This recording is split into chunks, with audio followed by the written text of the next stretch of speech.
What's going on, my boxing brothers and sisters, man? You know we had to do another edition of Major Key Mondays, man. And tonight we got a little phenom out of Orlando, Florida, Puerto Rican star out here, man, making his name known. You know what I'm saying? Coming up through the ranks. None other than my nephew, man. My man Cyrus, Two Fly Perez. You know what I mean? We're gonna welcome him to the building right now. What's going on, Mr. Perez? How you doing, sir? Doing good, doing good. How you doing? That's what's up, man. That's what's up, man. Listen, I'm doing well. Thank you for showing up. Appreciate your time and energy. First and Yes, sir. foremost, while the fans start rolling in, I'm going to go ahead and play a little documentary All right, and let people see what this is all about. And then we can start chopping it up as far as the interview is concerned. All all right? right. Yes, sir. All right. Just a moment. All right. Let me go ahead and get that interview or that little skit there. Give me 1 second. Yeah.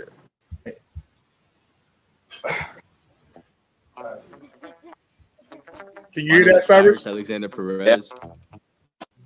I'm 15, and I want to be a professional boxer. I started boxing in Puerto Rico, and then I came over here, and as soon as I got back, I wanted to box. So I started off coming here just because my friends kind of came here, and I fell in love with the place and more or less the sport, you know what I mean?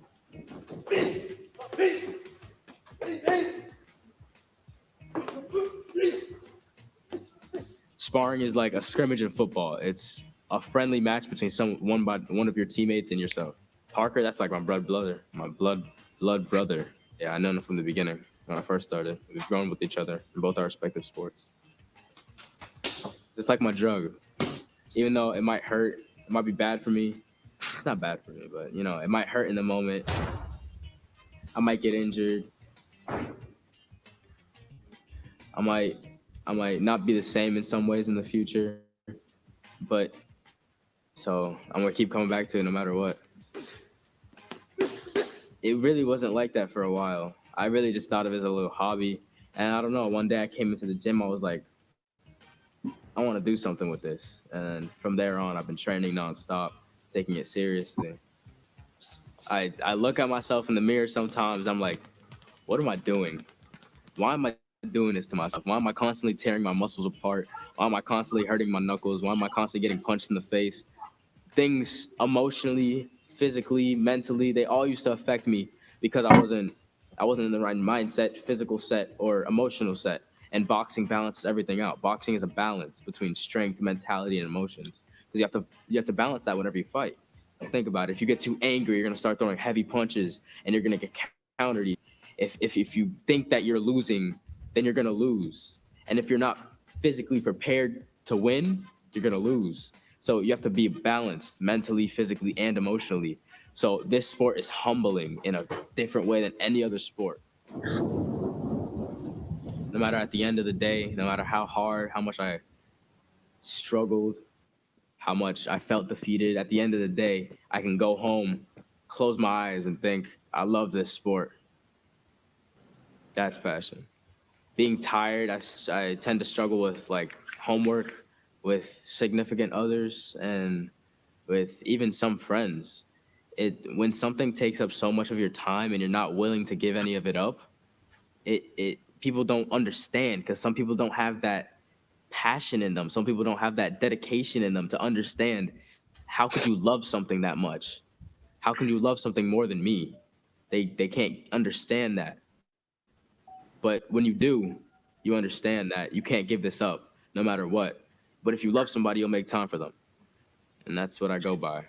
No, I can't think of a play. Be doing, I'll be shadow boxing in the mirror. Because it's like my drug. It's kind of, I would say it's a drug in the way that it fills a hole. It fills a hole that wasn't filled before. It fills a hole with whatever insecurities I ever had about myself. Because now I can look like, hey, a year ago, I looked nothing like this.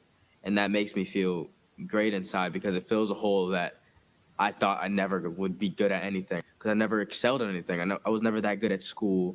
I was never that good at ball sports, basketball, football, soccer, tennis. I was never good at all of that. when I found this, I excelled. So it filled that hole inside me that I never thought I was good enough to do anything.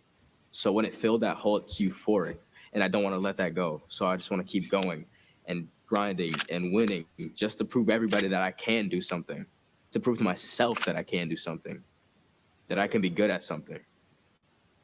That's passion. Yeah. I know y'all heard that. Yo, can you hear me good? Yeah, I can hear you straight. All right, man. So yo, that was a great little clip, man. I really love it. You know what I'm saying? So tell the people a little bit about yourself, man. What got you into boxing? You know what I mean? What drives you? You're a young man. You know what I'm saying? A lot of people don't understand what it takes at your age. You know what I mean? To really be dedicated to the sport. Just start off with that. Well, what really got me into it is I wasn't doing anything at the time. Since it was in COVID, I was just home a lot. I used to play football. I wasn't too good at it, but the season was over. They didn't do it during COVID. So there was nothing open except the gym in Lake Underhill. It's called OBC. I went there. I started sparring. I started hitting the bag and stuff, and I started to find a little interest in it. And then that same summer, I went to Puerto Rico, and I realized that the boxing world is huge. It's big. It's a whole experience.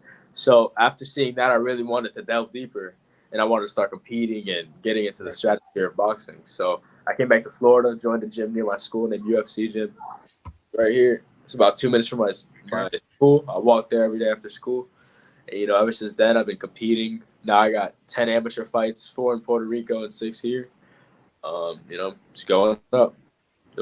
That's what's up. Yeah, I remember. Even during COVID, you came with your pops over to my crib. You know what I'm saying, to watch some of the fights, and I could see the growing interest. You wanted to know what I thought about some of the fights. You wanted to get like an idea of what we were watching and stuff like that, and you was giving your insight and all that. Tell me a little bit about what you got in the background. What do I see there? I see Perez back there. I see some trophies. What's that? So over here, there's a fight I won in Pine Hills, Florida. This is Crime Hills. Yeah. This is a tournament I won in Plant City, Florida. This is a medal I won in Juncos, Puerto Rico. This is also a medal I won in Juncos, Puerto Rico. I made it to the finals in the Sugarbird National qualifiers, and I made second out of the whole tournament for 125. And this is the medal for my first fight. I lost that fight, but it's a good reminder of everything to keep me pushing, And this is how I rep my name, We're nothing without where we came from. So I wear this when I fight, when I go into the fights, just to have some representation. That's what's up. So you said you just went to the Nationals. So you ranked second? Okay.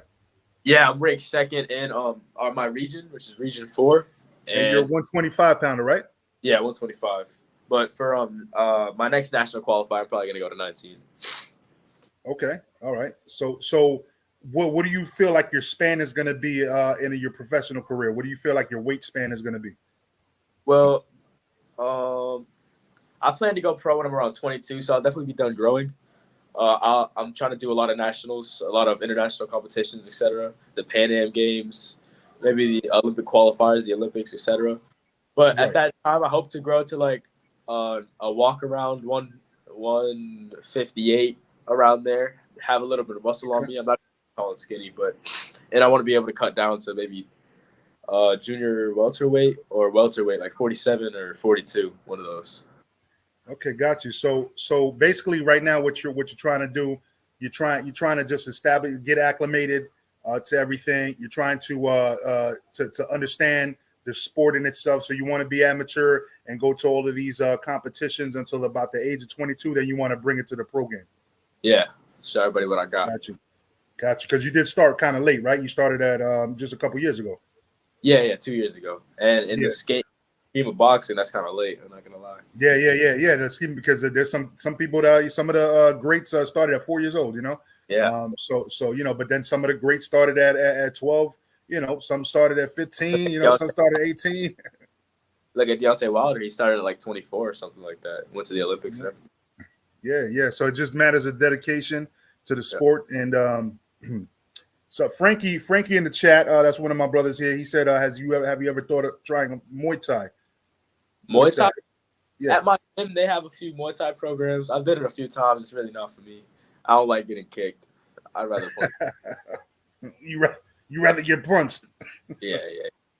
Got you. So, quick question. So, what would you say right now are some of the strengths that you bring to the table, and what are some of the things that you got to work on in the gym? You know, because obviously you're wise enough at your young age to say, hey, you know what, I want to go through some nationals. I really want to test myself and kind of grow in the sport. So, what would you say some of your strengths are right now? Some of the things that you're going to be working on. Well, some of my strengths right now are my dedication. Staying dedicated to the sport. I haven't taken an off day. That wasn't mandatory. I would say like 6 months ago, maybe. Right. Yeah. And I've only been boxing for like 2 years, so that's like a pretty long time. Right. I have a lot of heart that comes with me. I come to fight. If you're gonna fight me, you're gonna fight me. I'm naturally pretty strong for my weight class. Have a lot of things like that, and some of the things I need to work on is my discipline, because sometimes when the pressure starts to come on, I start to get wild and revert back to my old habits. So that's something I can work on for the future. Yeah, man. Yeah, every time you're in a fight, I see you want to knock everybody out, man. You know what I'm saying? Yeah, you do. You're right. You got to stay disciplined, man. Keep that jab out there. You know what I mean? Keep the angles, and let it come. Because they're gonna fall into the trap. As long as you trap them, they're gonna fall into the trap. You know what I mean? It's a little sometimes the patience, but so far so good though. You've been, you know what I'm saying? You've been handling yourself well. You know what I mean? And so, quick question for you now. When you, because obviously you said you wanted to go pro around the age of 22 and all of that, right? So until that age, what do you see yourself doing? Like I know you said some of the nationals and all of that. Like, do you see yourself setting yourself up to kind of like get one of these offers from the major promotional companies, or what's your plan? What's your long-term plan for that? Yeah. So when you get to a higher level in amateurs, like for example, I'm gonna go to my state silver glove. So there's like levels to it. Make states, regionals, then nationals. And once you make it to nationals, that's when scouts and promoters are all looking around. So that's when you start to make a name for yourself in the silver gloves and the junior Olympics and all the, the lower, what do you call those? The lower age competitions. Right. And that's when minds of the promoters. And throughout your career, as they see you grow and as you grow in their minds, when you get to the higher levels like the Olympics, the Pan Am Games, international competitions, and they're there and they're seeing you, they see your potential, where you've came from and where you can go. So from there, they promote you. I've seen some people when they do good in amateurs, they've gotten like 7-fight deals from Top Rank that'll make you like a good $1 million for not even fighting, just to sign with them and only fight under their promotion, etc. But yeah, that's my goal. I'm trying to do good in amateurs, be top ranked. Don't worry, nephew. I'm already looking into all those avenues for you. You know what I'm saying? I'm already looking into all those avenues. Top rank does absolutely well with the amateurs, but then they have like a ceiling, a cap on your income, right? Yeah. Whereas Golden Boy still will throw you to the wolves. They'll let you fight, but they won't limit your potential. Then these other guys want you for long-term deals and shit like that, and then they won't give you enough fights and stuff. So we're looking into all of that for you, brother. But at the end of the day, I know G-Ball says the zone, because it's all a platform deal. Yeah, there's so many different avenues, you know what I mean? But it's about establishing your name first, right? So there's some of these promotional companies are better at that than others. So that's a good mentality to have. So tell me what a day of exercise looks like for a 15-year-old amateur. So I come home from school, or not come home from school. I get out of school. I walk about 1.5 miles, 2 miles to my gym, and then right after school, I'll switch into my sweats and sweatsuit, etc. If I'm cutting weight, I'll get into a sauna suit, or if I'm not cutting weight, usually get a sweat on. I'll put some sweats and a jacket on just to get the sweat going. I'll do 6-round shadow boxing, and then I'll do 4 rounds jump rope, and then I'll do 3 rounds with my coach on pads, and then I'll do 6 rounds on the bag, and then I'll do a cool down on the speed bag. Gotcha. And how often do you run per week?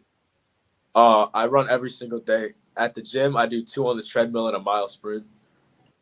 Oh, a 2 mile jog. sprint. Shit, damn, Yeah. that's tough right there.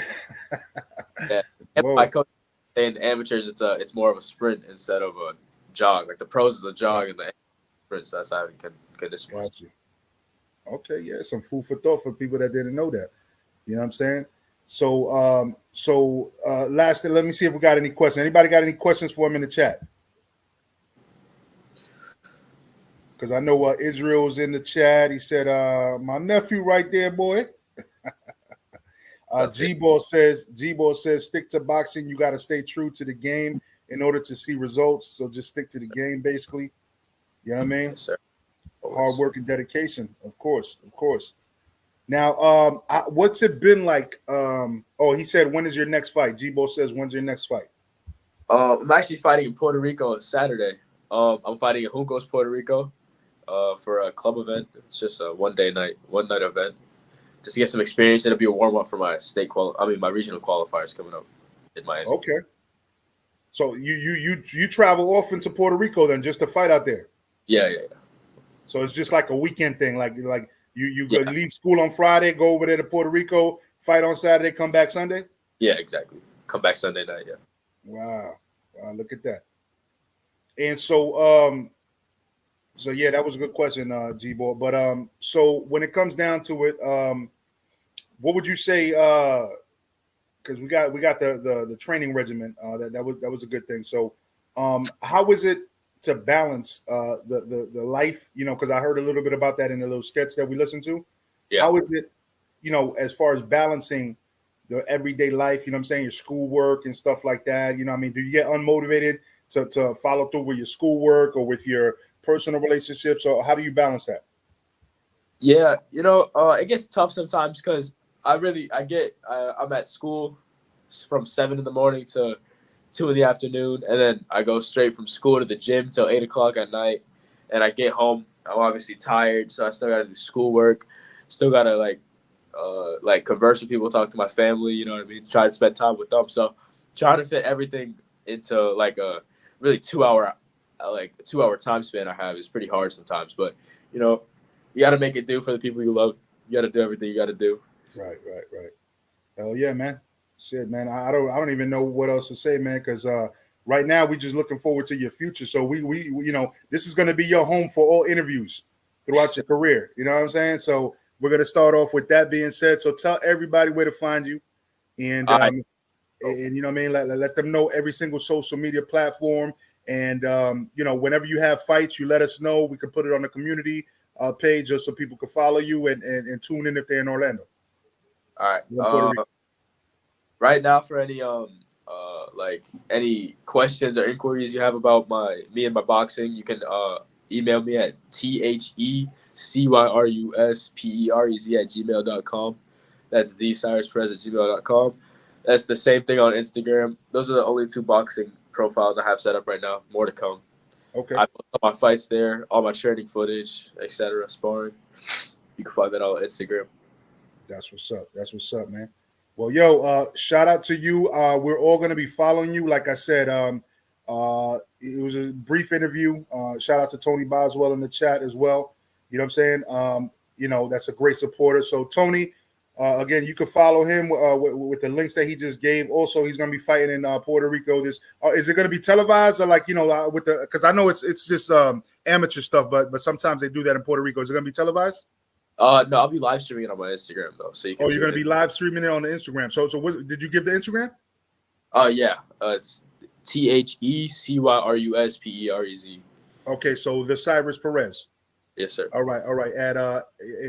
That's the handle over there on IG. He'll be live streaming it, so y'all can watch this Saturday. What time is it going to be? It'll be after 1 o'clock. Before 3 o'clock. Amateurs, it gets kind of confusing with the times. Okay, yeah, because everything got to be set up and all that, yeah. But I'll be posting the times that day. So okay, awesome.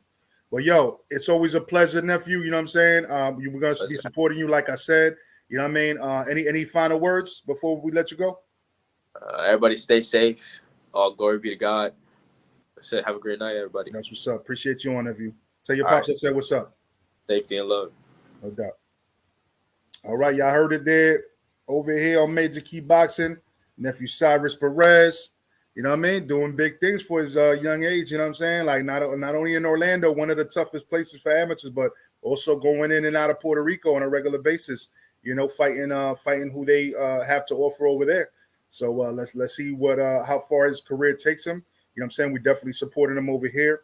We're gonna try to get him some kind of acknowledgement from the promotional companies in the future. But besides that, tune in. My boy Black and Brown is showing up in 7 minutes. Black and Brown Boxing, y'all already know we're gonna be over there. You know what I mean? Go tune in. I heard he got some heat tonight. You ain't hear from me, but I heard he got some heat tonight, bro. But he's going live in 7 minutes. So everybody make sure you pop up. All right. Peace.